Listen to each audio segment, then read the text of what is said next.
By the way, this week, county commissioners also got a better idea of just how much it costs to maintain shelter beds across the city. Alma McCarty's here, and Alma, it sounds like the price tags are pretty hefty. Yeah, David, on the low end of things, the county's paying $22,000 a year to operate just one shelter bed.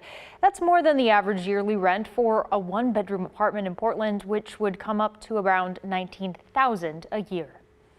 We're able to take a look at really how much does this type of shelter cost, but say, is it effective or not in housing placement? Before tackling the budget, Multnomah County commissioners spent time this week talking data, looking at the cost of a shelter bed or unit per night. It's really important that we look at what type of shelter system do we want to have.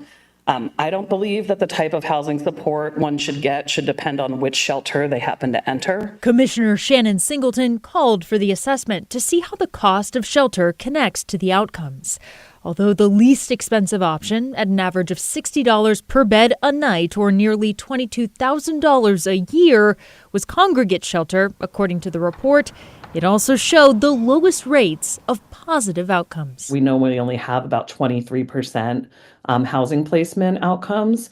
We need more than that. So we want to really be thoughtful about how we do that. The assessment also found the most expensive shelter to be motel shelter at an average of $141 per unit each night, or more than $51,000 a year. However, Singleton says those shelters had better outcomes, with nearly 70% of those staying there getting back into housing. This idea of having low placements out of just congregate shelter, which is cheaper, I don't think is the type of community that Multnomah County wants to be. People really want to see folks actually recover and move back inside. With these numbers in front of them, she's hoping leaders can find the right mix of options. It's not a one-size-fits-all, and we can't just magically put everybody into housing, particularly when we know we don't have enough housing that people can afford for the long term.